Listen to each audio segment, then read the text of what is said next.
Okay? You also have deep brain stimulation for something like Parkinson patients, and to stop hand tremors, to help with stroke, to help with OCD. So we currently have a set of very crude and yet very life-changing brain-machine interfaces in the world.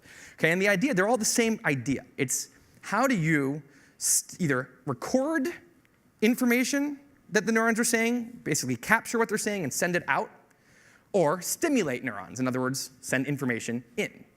All right? So this is the starting point. This is when Elon gets involved. And when he looks at the match that needs to ignite the industry, he says, OK, well, we're here. This is the first computer. This is what these will all look like. This is the era we're in right now with brain-machine interfaces. We have the Ace Pilot, the 1950 computer. That's what these all are. And what we want is, we want the iPhone. Okay? Now, to get to the iPhone from here, this is when we need company innovation, because there's not an entrepreneur that created the iPhone from the Ace Pilot. What happened is integrated circuits were created. Then 1 trillion entrepreneurs jumped in. We ended up with the iPhone. What's the integrated circuit of brain-machine interfaces?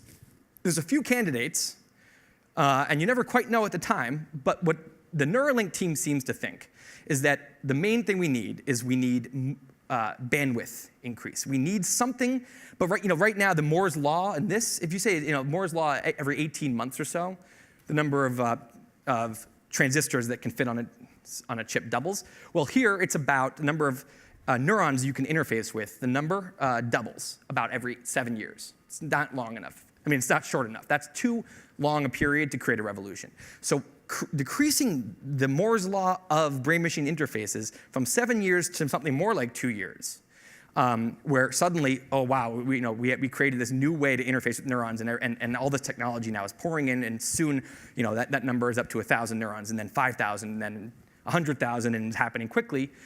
That's, I think, the number one challenge. That's what they seem to think is the number one challenge. And then the second challenge, they said, is kind of second place there, is invasiveness. You're not going to have billions of people going in for skull-opening surgery. Okay? They need to come up with a cleverer way to do this, where it's almost like LASIK surgery. You go in, you don't even need a surgeon. It's this automated procedure. It's just easy. It's safe.